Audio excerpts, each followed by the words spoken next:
धुरंधरचे viral झालेले reels सगळ्यांनीच बघितले असतील. हमजा कसा पकडला जातो पाकिस्तानमध्ये जाऊन, जय श्रीराम, बजरंग बली की जय, हे सगळं का बोलायचं तुला, हे बीप करावं लागेल आपल्याला. 3-4 मराठी शिवाय घालून त्या तू देतोस त्या व्हिडिओज मध्ये कशा सगळ्या. सो तो पकडला जातोय. पण आम्हाला कळलेले खरे इंटरनॅशनल स्पाय कोण आहेत. येस. आणि ते इंडिया पाकिस्तान मधले नाहीये, अजिबात नाही आहेत. ते आहेत इंग्लंड आणि न्यूझीलंड मधले. न्यूझीलंडने 2 स्पाय पेरलेत इंग्लंडच्या टीम मध्ये, त्यांना हरवण्यासाठी, त्यांचं क्रिकेट नष्ट करण्यासाठी, त्यांच्या क्रिकेटच्या ॲशेस गोळा करण्यासाठी. सांगून टाकत. बेन स्टोक्स आणि ब्रँडन मॅक्युलम. बेन स्टोक्स आधी नव्हता, तो वर्ल्ड कप 19 पर्यंत नव्हता, तो नंतर झाला. नाही पण मॅक्युलम येऊन पण त्यांचा प्लॅनच तो असेल ना की अरे एक वर्ल्ड कप यांना जिंकून देऊया आपण, म्हणजे थोडा विश्वास बसेल, तुझ्यावर विश्वास बसेल आणि मग तू तुला जे करायचं ते कर. सो त्यानंतर त्यांनी बॅसबॉल आणि बेन स्टोक्स का स्पाय आहे ते जरा सांगून टाक लोकांना ज्यांना माहिती. अच्छा, बेन स्टोक्सचा जन्म न्यूझीलंड मधला आहे, हे बऱ्याच लोकांना माहित असेल, काही नसेल माहिती. बऱ्याच लोकांना माहिती न्यूझीलंड आहे, त्याचं क्रिकेट अख्खं इंग्लंडमध्ये घडलंय, पण तेच आहे मला वाटतं. आणि ब्रँडन मॅकलम तर न्यूझीलंडचा आहेच, तुम्हाला माहिती आहे. त्याचं देशप्रेम असेलच वाटतं इंग्लंडवरती, पण ते झालं असेल एक येऊन सगळं ते ब्रेन वॉशिंग वगैरे करतो ना, मग मॅक्युलम आला कोच बनून. इंग्लंडमध्ये बेन स्टोक्स आणि ब्रँडन मॅकलम पकडले कसे जातील, जसे इंडियाचे स्पाय पाकिस्तानमध्ये हे लावड्या बोलल्यावर पकडले जातात, तसं बेन स्टोक्स आणि हे पकडले कसे जातील मॅकलम, काय वाटतंय. नाही त्यांच्या पुढे फुटबॉल वर्ल्ड कप लावा. नाही माहिती, कॉमेडी काय सुचत नाही मला सुचलं. तुला काय वाटतं कसे पकडले जातील. मी तर असंच विचारतो. तर मला वाटतं कसे पकडले जातील, नाही माझ्याकडे त्याचं उत्तर नाही. त्यांना राणीच्या समोर नाही, इंग्लिश राणीच्या समोर नाही, कसे डील करतात बघूया आपण. बरोबर. ऍक्च्युली प्रिन्स हॅरी बद्दल त्यांचं काय मत आहे ते विचारलं पाहिजे. प्रिन्स हॅरी नाही माहित त्यांचा, तो प्रिन्स चार्ल्स ना. नाही, त्याला काढून टाकलं त्याच्या बायकोमुळे. अच्छा, त्याची बायको रॉयल खानदान. बायकोने काय केलं. बायकोने काय केलं. आता तुला इथे कशाबद्दल पॉडकास्ट करायचा, थोडे 1-2 जाऊ दे ना अवांतर गोष्टी, मला जाणून घ्यायचं. बायकोने लोकांनी गुगल वरून बघावं. त्याच्या बायकोने पण चीट वगैरे केलं की काय, ड्रम मध्ये वगैरे भरलं, प्लॅन बनवता. तो हमजा नव्हता. हे नाही, हे तुला डिटेबल नाही. अरे बाबा, पाकिस्तानी नव्हता. अरे पण मी म्हणते पाकिस्तानी नव्हता असं मी. तर आता आपण काही म्हणणं नाही कोणावर. आपण आता खऱ्या कम्युनिटी जाऊ दे. तर आपण आता खऱ्या धर्मावरती येऊ. क्रिकेट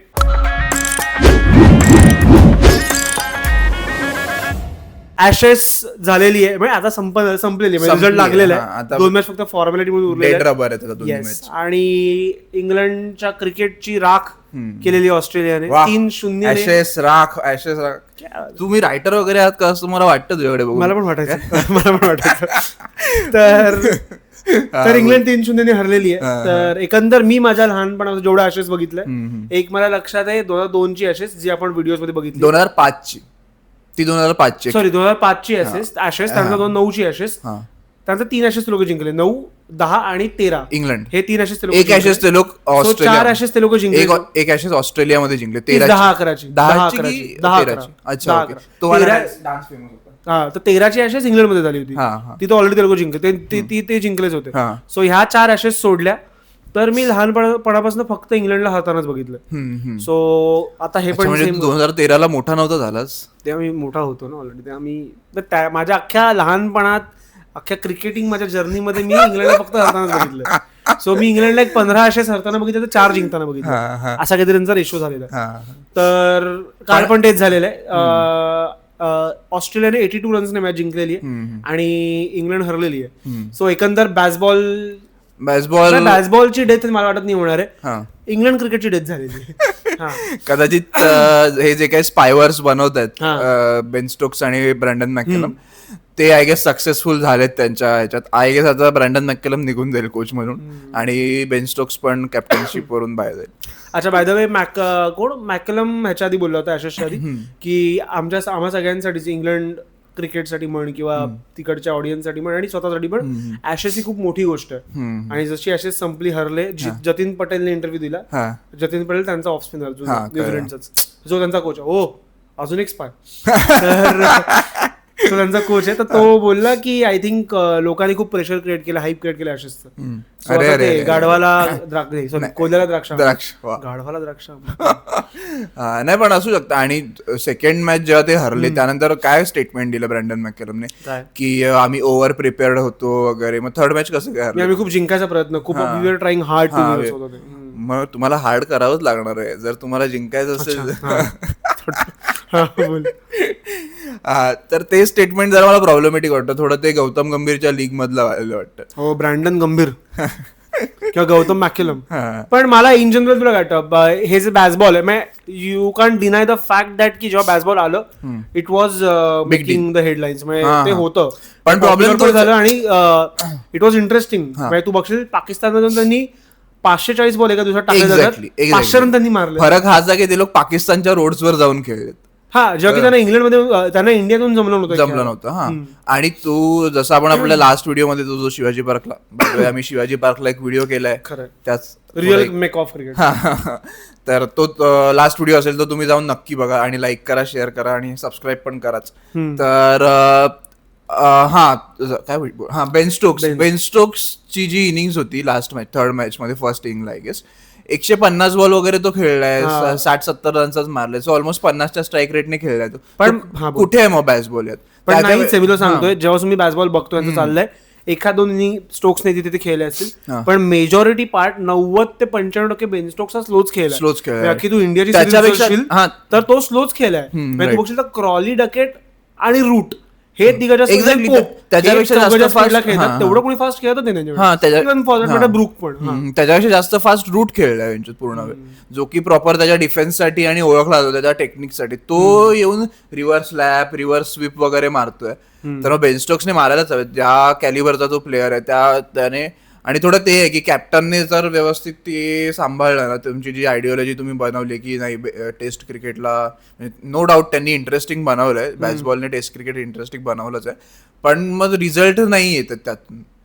एखाद दुसरी मॅच इथे तिथे ते लोक जिंकतायत, पण मग सिरीजवर त्याचा काही इम्पॅक्ट नसतो. हा, तो जे काय म्हणतो करिझमॅटिक गेम आणि म्हणतो ना आपण एक काय म्हणतो आपण त्याला, खूप असं काय तो जो थोडं ते आहे की त्याचे ट्रिक्स दाखवण्याच्या मला वाटतं की ते लोक एकतर त्या WTC कडे इग्नोर करतात, ते पण त्यांचं तसंच आहे की त्यांना ते नाही पोहोचत, मग ते लोक हे करतात की महत्वाची नाही. सो ते दोन्ही वेळा नाही पोहोचलेत, 3 झालेत आतापर्यंत, 3 वेळा ते नाही पोहोचलेत.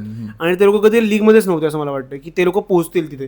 ते ऑलमोस्ट 5व्या-6व्याला रँक करतात WTC ला, कारण ते अशा मॅचेस लूज करतात खूप जास्त. म्हणजे त्यांनी माझ्यामध्ये बॅसबॉलने प्रॉपर कोणाला मारलंय तर एक पाकिस्तान आहे माझ्यामध्ये, आणि मागची जी अशेस जी इंग्लंडमध्ये झाली होती त्यात ते लोक फास्ट खेळले होते, जेवढी मी अख्खी अशेस बघितली होती ती. अदरवाईज इंग्लंड नाही खेळले फास्ट, त्यांना इंडियात येऊन तर जमलंच नाही. बरोबर. आणि अजून कुठे ते लोक खेळले, न्यूझीलंडमध्ये त्यांना जमलं नव्हतं. सो माझ्या मते एक it's a hoax, I guess it's a hoax Bazball is. आणि माझ्या आणि तो बबल आहे बऱ्यापैकी. आणि माझ्या शेवटी cricket is the ultimate winner. मला वाटतं की तू किती पण ऍटिट्यूडचा, तो आता रोहित शर्माचं बघशील 23 वर्ल्ड कपला तो फास्ट केला, फायनलला पण त्याने तेच केलं. ती इनिंग ब्रिलियंट काउंट झाली असती जर जिंकलो असतो, पण अल्टिमेटली तोच आहे, तो एक बॉल जर तो थांबला असता तर काहीतरी वेगळं घडलं असतं. सो आपण त्या गोष्टीला क्रिटिसाइज पण करतो, काही लोक त्याला प्रेज पण करतात. बरोबर.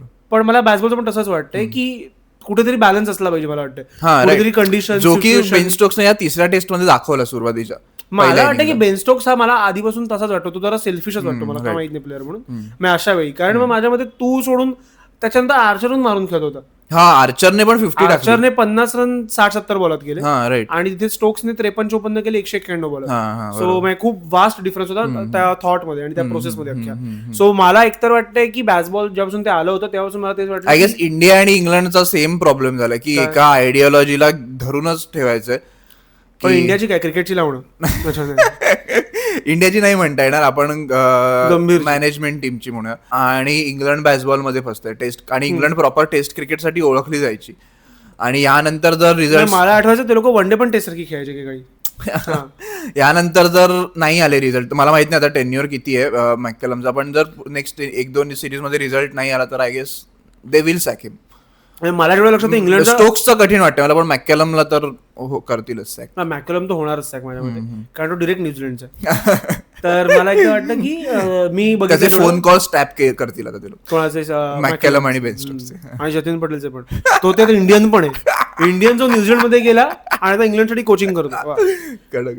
तर मला वाटतं की स्ट्राउसला मी जी कॅप्टन्सी करताना बघितलंय, even for that matter cook, कारण कुकने इंडियाला हरवलं 2012ला जेव्हा धोनी कॅप्टन होता. हे सांगायची काय नाही हे सांगायची काय गरज आहे. इंडिया हरली इथे विषय संपले. धोनी कॅप्टन होता तेव्हा. क्रिकेट म्हणून मी खूप रिलायबल, क्रिकेट एक्सपर्ट म्हणून खूप रिलायबल वाटलो पाहिजे. तू एक्सपर्ट हे कोणी ठरवलं? इथे तुझ्याकडे माईक आहे, तुझ्याकडे बरा कॅमेरा आहे, तुझ्याकडे जरा बऱ्या लाईट्स आहेत म्हणून तू एक्सपर्ट झालास. याच्यावरती रोहित शर्माचं एक मत होतं, ते टाक जरा तू मध्ये. काय कोई भी ऐसा कैमरा के पीछे लैपटॉप के पीछे पेन पेपर लेके मेरे को नहीं बोल सकता कि मैं खेलेगा की नहीं. हां बराबर आहे वो. तर तेच एक आहे, मी तो आहे. तर कुक, स्ट्राउस ही आपण हे जे कॅप्टन बघितले. त्यानंतर मला रूट कधीच कॅप्टन म्हणून आवडला नाही. Root was way too defensive. जे विराट कोहलीची अख्खी जी स्पीच होती लॉर्ड्स वाली, ती अख्खी सिरीज बघशील तू. इव्हन रूटच्या काळात ज्या ॲशेस केल्या गेल्या त्या. पण दुसरा कोण आहे कॅप्टन म्हणून? त्यानंतर स्टोक्स झाला. तर स्टोक्सकडे माझ्या लीडर म्हणून खूप केपेबिलिटीज होत्या. आणि त्याने स्टार्टला ते जरा दाखवलं पण की मी खूप, म्हणजे तू बघशील तर स्टोक्स कधी कधी फील्ड सेट जाम भारी लावतो, पण त्याच्याकडे पण एकाच शॉर्ट बॉलची त्याची प्लॅनिंग असते त्याची, की तो एका पॉईंटला बॅट्समॅन सेट झाला की शॉर्ट बॉल लावतो. शॉर्ट बॉल आणि फिल्डिंग तो अख्खी ती स्क्वेअर वरती आणतो, 2-3 मागे लावतो. पण मला वाटतं की बेन स्टोक्स कडे लिडिंग कॅपॅबिलिटीज जास्ती होत्या, जे की मला वाटतं एका काय म्हणतो तू म्हणतो आयडिओलॉजी किंवा एक काय म्हणतो ना टाळ्यांसाठी खेळायला गेला तो. सो मला वाटतं ते झालं. Cricket is the ultimate winner माझ्या मध्ये. सो क्रिकेटने इंग्लंडला त्याची जागा दाखवली. टेस्ट क्रिकेटमध्ये ऑब्व्हियसली त्याचं ते म्हणणं बरोबर आहे की तुम्ही जेवढा गेम पेसअप करणार तेवढ्या क्रिकेटची काय म्हणतात अट्रॅक्टिव्हनेस क्रिकेटचा वाढत जाणार आहे. सो ते म्हणणं मला बरोबरच वाटतं. पण ऍट द सेम टाइम तुम्हाला ती गोष्ट करून रिझल्ट पण द्यावा लागणार. असं नाही होणार की तुम्ही फक्त अट्रॅक्टिव्ह गेम खेळताय म्हणून मग ती वाढत जाईल. पण जर तिथे जर ऑस्ट्रेलिया जिंकत असेल 3-0 आणि 4-0 तर ऑब्व्हियसली ऑस्ट्रेलियामध्ये रीच जास्त वाढणार आहे. क्रिकेट कसंही खेळू दे. बरोबर. आणि अल्टिमेटली रिझल्ट मॅटर करतो. देशात क्रिकेट टिकण्यासाठी रिझल्ट लागणार ऑब्व्हियसली. जस्ट बिकॉज अरे किती फास्ट खेळतात म्हणून बघायला कोण येणार नाही. हा राईट. तुझी टीम जिंकते की नाही हे मॅटर करतं. इंडियामध्ये पण तू बघशील आता 2-2, 3-3 दिवसामध्ये मॅच संपतात. लोकांना फारसा त्यात इंटरेस्ट नसतो. कारण की जर तू बघितलं जर इंग्लंडमध्ये 5-5 दिवसाच्या मॅच झाल्या, सगळ्या मॅचेस 5-5व्या दिवसापर्यंत गेले इंडिया आणि इंग्लंडच्या ज्या मॅचेस झाल्या. सो लोकांना ते बघायला जास्त मजा आली. जरीही ट्रॅक पिच एवढं काही स्पिन किंवा पेसला तेव्हा हेल्प नव्हता करत तरी. राईट. सो ते टेस्ट मॅच मध्ये मॅटर करणारच आहे की तुम्ही किती लॉन्जेटिव्हिटी दाखवताय. आणि मग ते शेवटी बॅलन्सचाच गेम आहे सगळा माझ्या तरी काही झालं. आणि माझ्या तुझ्याकडे रूट, पोप सारखे बॅट्समन असताना इव्हन क्रॉली मला चांगला वाटतो बॅट्समन म्हणून. डकेट पण चांगला, पण डकेट ऍशेस मध्ये भारी नाही खेळले. त्याच्या 3 मॅच मध्ये फक्त 97 रन्स. आपल्या विरुद्ध चांगला खेळला तो इंग्लंडमध्ये. पण मी तुला म्हटलं होतं मला क्रॉली आणि डकेट मध्ये मी क्रॉलीला चूज करतो. तर माझं म्हणणं की त्यांच्याकडे क्रॉलीचा ऍव्हरेज माहितीये ना किती तुला? ऑलमोस्ट 35च्या आसपास आहे. आणि ओपनर म्हणून तर ऍव्हरेज वाईट आहे फार. तुला माहितीये इंडियाचा एक ओपनर आहे के.एल. राहुल, त्याचा ऍव्हरेज किती तुला माहिती? पण के.एल. राहुलचं तू ते समजू शकतोस की त्याच्यावर खूप जास्त एक्सपेरिमेंटेशन होतं. त्याने पण स्वतः खूप केलं. मला वाटतं की के.एल. राहुल सोबत ओडीआय मध्ये जे झालं किंवा T20 झालं ते मी मानू शकतो. पण टेस्ट मध्ये त्याला फेअर चान्स मिळाला माझ्यामध्ये. एकेकाळी तो प्रॉपर ओपनर होता इंडियाचा. त्याने खूप माती खाल्ली, मग त्याला खाली टाकलं. एका पॉईंटला करुणा इंजर्ड झाला म्हणून तो ओपनर म्हणून परत शिफ्ट झाला. आणि शेवटी रोहित शर्माने स्वतःची जागा सॅक्रिफाईस केली तिकडे, तर म्हणजे संपलाच विषय. करुण नायर इंजर्ड झाला. सॉरी मयंक अगरवाल. मयंक अगरवाल पण गायब आहे रे आता. शिट. इंडियामध्ये गेम खूप लोकांचे झाले असं. जाऊ दे. सरफराज पण आता चेन्नईने घेतलं त्याला परत, त्यामुळे लेट्स सी आता थाला कधी रिटायर होतो. हा इंग्लंड वर येऊया आपण. तर England even Brook for that matter मला वाटतं Brook is a good captaincy म्हणतो. नो, पण मला असं वाटतं की मला एक तर ब्रूक जेन्युअली नाही आवडत. तो इंग्लंडमध्ये आता ही इंडियासोबतची सिरीज चांगली खेळला आणि तो 1-2दा बाहेर चांगला खेळला. इंडियात त्याने डिप्रेशनचं कारण दिलं होतं आणि तो नाही आला. आणि T20 मध्ये त्याने ते पण दिलेलं की अरे बॉल दिख रहा नाही है पॉल्युशन के कारण वगैरे. हा, आणि तो आयपीएल मध्ये फेल गेला होता, तुला जेवढं लक्षात असेल तर. आणि मला असं वाटतं की ब्रूकने आता ह्या ॲशेस मध्ये पण तू बघशील आता जेव्हा ही तिसरी मॅच जेव्हा चालू होती त्याने रिव्हर्स स्वीप मारला. जेव्हा पार्टनरशिप क्रॉली आणि त्याची, त्याने रिव्हर्स स्वीप मारला. म्हणजे तो बॉल पण इथे रिव्हर्स स्वीपचा नव्हता. आणि मला कळत नाही की गेम सेन्स नावाचा एक प्रकार आहे तो नाहीच आहे. म्हणजे आता काल इंडिया विरुद्ध पण त्याने तसाच आउट झाला शेवटच्या मॅचला. नाही पुल शॉट की काहीतरी मारायला गेला आणि त्याला कव्हर्स मध्ये कॅच पकडली. कव्हर्स की मिड ऑनला. आम्ही तुझं किती काय तुला गेम प्लॅन असेल, किती तुला अग्रेसिव्हली खेळायचं, पण गेम सेन्स एक प्रकार असतो. राईट. की ब्रूक जे उटपटांग शॉट मारत असतो ते मला कधीच नाही पटत. आणि एक बेन स्टोक्स सोडला तर तिथे कोणी टेस्ट खेळत नाही. पण काल सकाळी इंग्लंडने ऍक्च्युअली मॅच बनवली होती जेव्हा विल जॅक्स आणि याची पार्टनरशिप लागली होती कोणाची, जॅमी स्मिथची. तेव्हा वाटत होतं की इंग्लंड काहीतरी करिश्मा करेल, पण मग नाही झाला करिश्मा.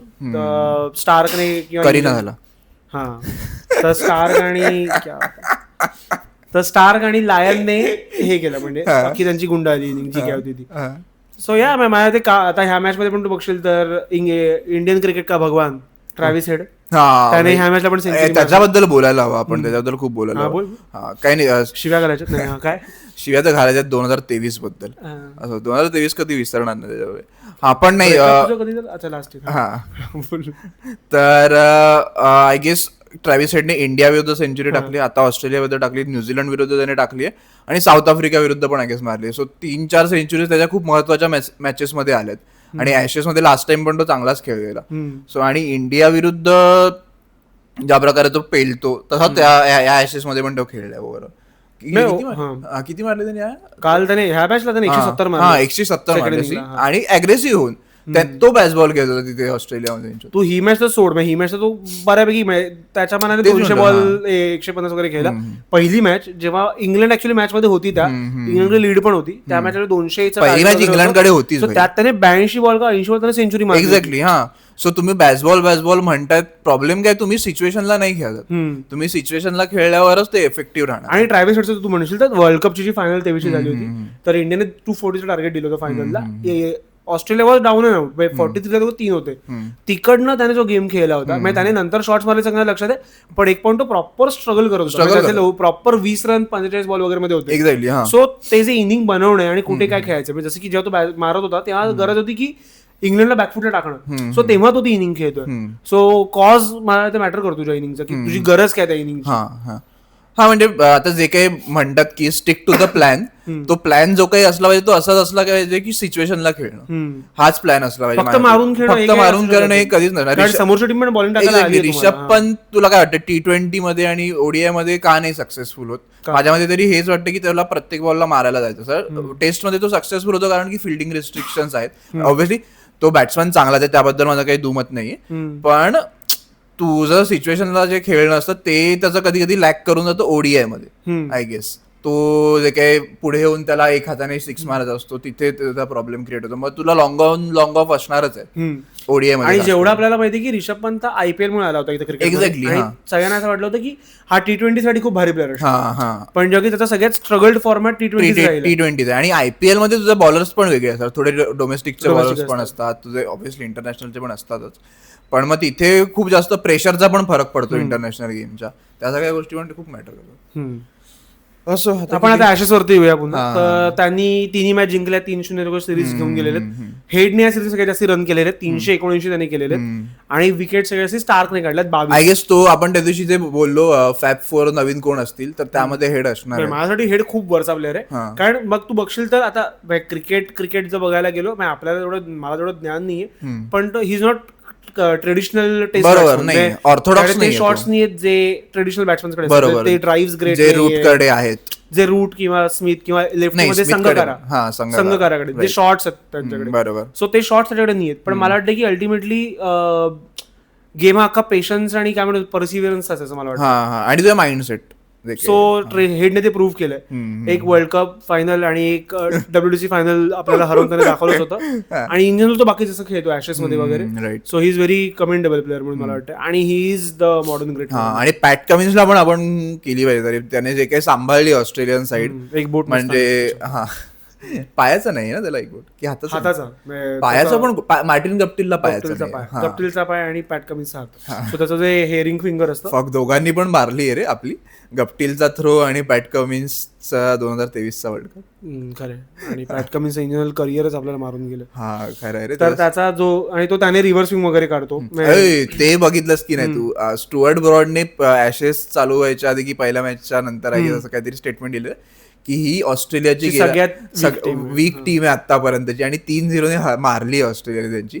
सो त्याने थोडं पॅट कमिन्स ट्राय करायला गेला. आय गेस पॅट कमिन्सने 23च्या वर्ल्ड कपला जे बोललेला की एवढ्या मोठ्या क्राऊडला सायलेन्स करायला मजा येईल वगैरे, ते ट्राय करायला गेला पण ते फसलं. पण ते रिस्पॉन्स मध्ये होतं. हे म्हणजे उगाच काहीतरी कमेंट करण्यासारखं होतं. मला वाटतं की जेव्हा BGT होते तेव्हा बऱ्याचदा मॅग्राथ वगैरे करतात, ते आम्ही 5-0 जिंकू वगैरे, हे तशा पद्धतीचं मला state. By the way McGrath वरून आठवलं मला, लायनने आता Lyon second highest wicket taker आहे ऑस्ट्रेलियाचं. शेनवॉर्न होतं, शेनवॉर्नचं 708 की 790. आणि लायनच्या आता 564 आहेत की 568. मॅग्राचा तोडला तेव्हा 564 झाले होते, नंतर अजूनही काढली, सो 565 वगैरे. मॅग्राची रिएक्शन कडक होती त्याच्यावर, तिथे आलो पण चिडला बिडला. पण इन अ गुड स्पोर्ट ते चांगल्या ह्याच्यात होतं ऑब्व्हियसली. आणि लायन हा खूप अंडररेटेड वाटतो मला ओव्हरऑल इंटरनॅशनल क्रिकेटमध्ये. जे स्टॅचर मिळायला हवं त्याला अश्विनला त्याच्यापेक्षा जास्त मिळतं. म्हणजे अश्विन त्याच्यापेक्षा कमी चांगला बॉलर असं नाही म्हणत आहे, पण अश्विनचा ऍव्हरेज कमी आहे खूप. नाही, अश्विन चांगलाच आहे, त्याबद्दल मी म्हणत नाही, पण अश्विनला ज्या लेवलला मिळतं ना त्या लेवलला त्याला मिळायला पाहिजे, कारण की त्याने ऑस्ट्रेलियामध्ये तेवढ्या विकेट्स काढले. पण मला वाटतं की बेसिक रिस्पेक्ट ही असते की तुला टीम मध्ये ड्रॉप नाही केलं जाणार.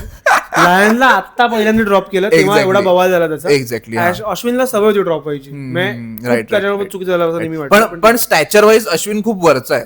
म्हणजे पण अश्विन जास्त मोठा कलाकार पण आहे असं मला वाटतं. जास्त व्हेरिएशन्स आहेत, स्पिन पण चांगला अश्विनचाच आहे. तू जास्त डोकं पण अश्विनकडे. पण लायनचं तेच आहे जे जडेजाचं आहे, कन्सिस्टंटली एका टप्प्यावर बॉल टाकता येणं हे लायनची खूप मोठी गोष्ट आहे. आणि ऑस्ट्रेलियन विकेटवर कसं स्पिन आणि घाबरत नाही एक्झॅक्टली. पंच सोडल्यास तुम्हाला घाबरत नाही. ऑस्ट्रेलियन विकेटवर कशी स्पिन बॉलिंग करावी तर तो भाई मास्टर क्लास त्याच्याकडून घ्यावा कोणी, कारण की तिथे बॉल त्याचा ड्रिफ्ट होतो. आणि तुला जर माहिती असेल, हा बोल बोल. हा, तर ऑस्ट्रेलियामध्ये शेनवॉन होता, तर त्या काळात एकतर शेनवॉन लेग स्पिनर होता आणि त्या काळात हे होतं की ऑफ स्पिनर फेकी असतात. कारण त्यांनी मुरलीधरनची वाट लावली होती, त्यांनी हरभजनची वाट लावली, त्यांनी सगळ्यांच्या अगेन्स्ट एलिगेशन लावले. सो एकेकाळी असा होता ऑस्ट्रेलियामध्ये की आमच्याकडे आम्हाला ऑफ स्पिनर नकोच आहे, हे त्यांचं ट्रेडिशन होतं. हा, त्यांच्याकडे टिकले पण नॅथन हॉरिच झाला, तो अजून एक कोण आला, जेसन क्रेझा आला, आणि आता पण ॲस्टन ॲगर नाही, लेफ्ट आर्म आहे ना तो. ॲस्टन ॲगरचा भाऊ आहे का कोणी, दुसरा एक भाऊ आहे कोणतरी, तो राईट आर्म ऑफ स्पिन आहे गेस, मला माहिती नाही. सो ह्या अख्ख्या त्यांच्या काळामध्ये फक्त एकच ऑफ स्पिनर टिकला, तो म्हणजे नॅथन लायन. राईट. पाहिजे शेनवॉन आणि नॅथन लायन मध्ये एक सिमिलॅरिटी आहे की दोघांचे पण बॉल ड्रिफ्ट करतात हवेत. सो जर ऑफ स्पिन टाकतोय नॅथन लायन तर तो ऑफ्टन बाउन्स व्हायच्या आधी थोडा तो बाहेर जातो बॉल, असा ड्रिफ्ट होतो आणि मग तो असा आत जातो. शेनवॉनचं पण सेम व्हायचं, थोडा तो लेग स्पिन टाकताना थोडा असा जाऊन मग असा जायचा बॉल. तो ते ऑस्ट्रेलियामध्ये वर्क करताय, सो त्याचा बॉल ड्रिफ्ट होत असेल तो वर्क करेल, तिकडची सवय असेल त्यांना. आणि बाउन्स त्यांना माहिती आहे त्यांच्या पिचेसवर केवढा काय काय होतं ते. करेक्ट. तेच आहे. आणि नॅथन लायन लेजंडच्या लिस्ट मध्ये जाईल आय गेस, आणि तो बॅटिंग जे काही करून गेलेला लंगडत वगैरे त्यानंतर तर गेलाच पाहिजे. येस. आणि आय गेस स्टार्कची बॉलिंग त्याला काढतो. म्हणजे पहिल्या 2 मॅच मध्ये तू बघशील, इव्हन थर्ड मध्ये पण नाही, हेझलवूड नव्हता आणि पहिल्या 2 कमिन्स पण नव्हता. सो हे नसताना ती जबाबदारी घेतली स्वतःवरती आणि त्याने इंग्लंडला अख्खा रॅटल केलं.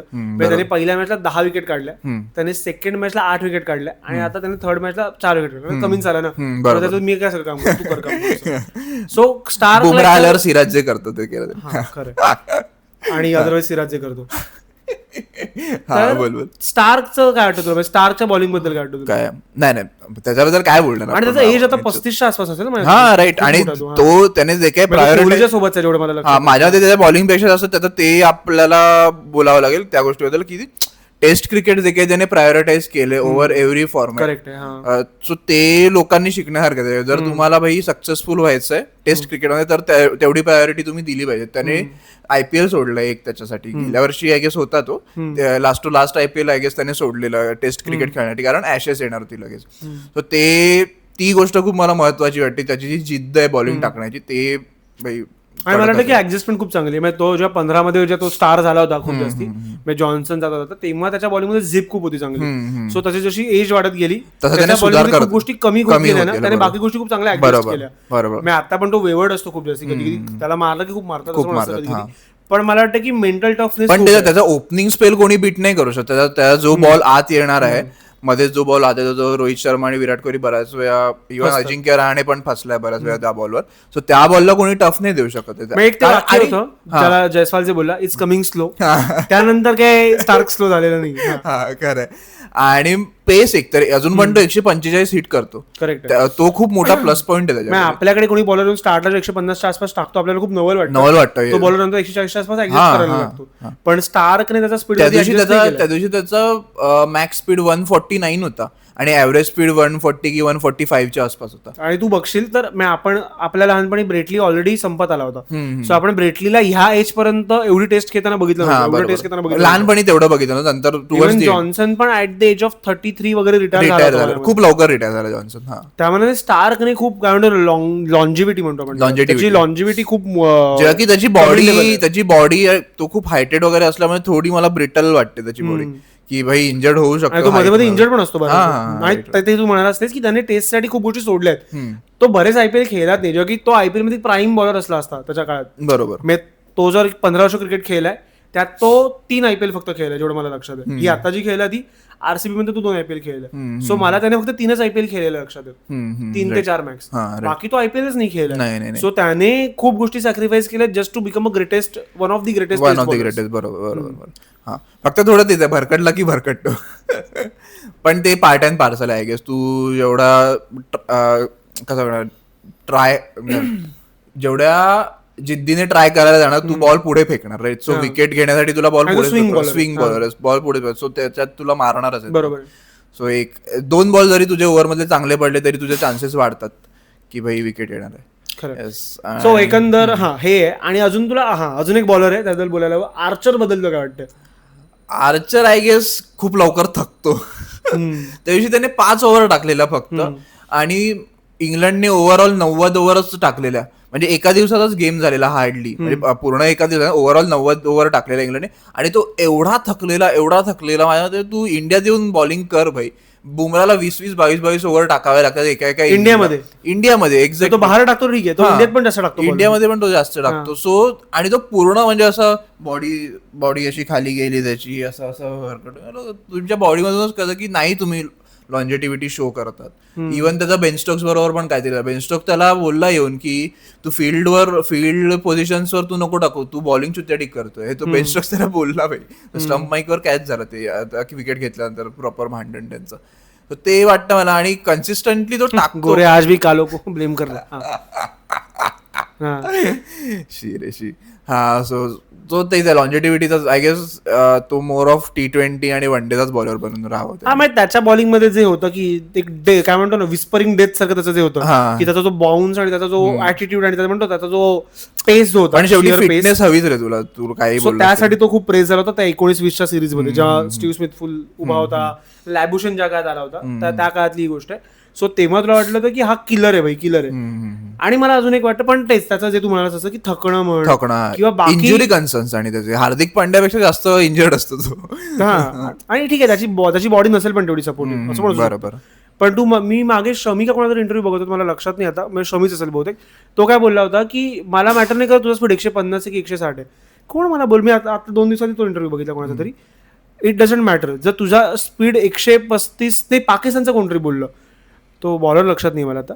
135 ते 140च्या स्पीड स्पीड आहे तुझा, स्पीड 140च्या आसपास. आणि एवढे कला आहे की बॉल हलवणं म्हण, ऑब्व्हियसली, किंवा एक लेंथ हिट करणं. तर माझ्याकडे खूप मोठा बॉलर आहे, अदर दॅन ती 150 तू स्पीड मारणं. उमरान मलिकचं काय झालं? उमरान मलिक हे मला आर्चर तसाच वाटायला लागलाय की तो फक्त स्पीड मारतो, त्याकडे काही ग्रेट स्विंग नाहीये, त्याकडे काही ग्रेट बॉलर आहे. सो मला वाटतं की एका पॉईंट नंतर जर बॅट्समन कडे सहन करण्याची क्षमता आहे ना, तर आर्चरला कोणी खेळू शकतं. मला वाटतं की त्याच्याकडे सक्सेसफुल कोण, काय म्हणतो, फेल कोण होऊ शकतं? रोहित शर्मा सारखा बॅट्समन जो सहन नाही करत जास्ती, तो एकतर त्याचे शॉट्स खेळत राहतो. सो तो बॅट्समन त्याच्यामुळे कदाचित नाही सक्सेसफुल होणार जास्ती, केपेबिलिटी असून पण नाही होणार. पण स्मिथ, ज्याला सहन करायची सवय, रहाणे, पुजारा, हे लोक त्याच्या नेहमी सक्सेसफुल होणार, जे क्लासिक टेस्ट खेळतात. बरोबर. सो मला वाटतं की आर्चरकडे तोच आहे, माझ्याकडे त्याच्याकडे स्किल्स खूप कमी आहेत. आणि मला वाटतं की इंग्लंडचा जो एक काळ होता ब्रॉड आणि अँडरसनचा, तो जो त्यांचा सुवर्ण काळ होता, तोच त्यांच्या काय म्हणतो त्याच्या वाईट गोष्टींसाठी ब्लेम ठरणार आहे. कारण की दुसरं कोणी घडलंच नाही दुसरा बरोबर. येस, ओली रॉबिन्सन तो मला पण आवडला होता, चांगला बॉलर. ट्विट सोडले तर ट्विट जास्त आवडले. तर त्याला का नाही कंटिन्यू करायचं मला कळत नाही, त्याचं एज जास्त त्याचं एकतर. आणि कारण इंडिया जी सिरीज झाली त्यात तो अख्खा फेल गेला, सो त्याने त्याला इंडियाच्या काढून टाकलं. हा, इंडियामध्ये येऊन फास्ट बॉलर तिथले फेल होणारच आहेत. अँडरसन कुठे चालला? हा, एक्झॅक्टली. अँडरसनच्या पण एकदम ग्रेट असा काही रेकॉर्ड नाही इंडियामध्ये, सो त्यावर त्याला जज नाही केलं पाहिजे. अँडरसनचं ऑस्ट्रेलियामध्ये पण नाहीये. पण आता कसं आहे, आता त्यांच्याकडे स्विंग केपेबिलिटीचे बॉलरच नाही. त्यांच्याकडे मार्क वूड आहे, कार्स आहेत जे की दोन्ही प्रॉपर फास्ट बॉलर आहेत आणि दोघं पण हिट द डेक बॉलरच वाटतात मला. जरी पुढे बॉलिंग केली विकेट मिळाली असते तरी ते प्रॉपर हिट द डेक बॉलरच वाटतात, लेंथ बॉलिंग करणारे माणसं वाटतात. आणि आता मला असं वाटतं की त्यांना ते रिअलाइज झालं असेल की आर्चरकडे ते जे बघतायत की आर्चर जो आमचा काय म्हणतो आमचा सेव्हियर असणार आहे, त्या आर्चरने प्रूव्ह केलं की तो नाहीये. कारण नाही शेवटी अल्टिमेटली स्किल मॅटर करते. स्पीड किती काही असलं तर स्किल खूप मॅटर करतं. राईट. आणि ते प्रूव्ह झालेलं आहे. आणि अजून कोण बॉलर असू शकतो इंग्लंडसाठी? मला आता गस अटकिन्सन चांगला वाटला होता ह्या सिरीज मध्ये. आणि क्रिस वोक्स तो इव्हन इंडिया विरुद्ध पण त्याने बरी बॉलिंग टाकली. गस अटकिन्सन आणि बॅटिंग पण हँडी आहे. सो शेवटच्या दिवशी त्याच्यावर होप्स होते इंग्लंडच्या, पण ठीक आहे काय असो. आणि अजून कोण आहे इंग्लंडसाठी? आय गेस जाऊ दे ना, इंग्लंडच्या क्रिकेटचा एवढा विचार नको करायला. ते स्वतः पण नाही करायचं. आय गेस स्पायवर्स तुटणार आहे माझ्या मते तरी आता. ब्रँडन मॅककलम आणि बेन स्टोक्सचं कव्हर उघडं पडणार आहे आणि लेट्स सी त्यांच्या फ्युचर मध्ये काय. बॅसबॉल एक तर संपावं किंवा इंग्लंड क्रिकेट संपावं, जे की माझं संपलं. आणि तुम्हाला काय वाटलं इंग्लंडच्या या 3-0 लॉस बद्दल, त्यांच्या आयडिओलॉजी बद्दल आणि गौतम गंभीर बद्दल, अजित आगरकर बद्दल? ते सुद्धा आम्हाला तुम्ही कमेंट्स मध्ये सांगा. आणि लाईक करा, शेअर करा, सबस्क्राईब करा मांडीला खाजला, क्रिकेटवरचा पहिला मराठी पॉडकास्ट. येस.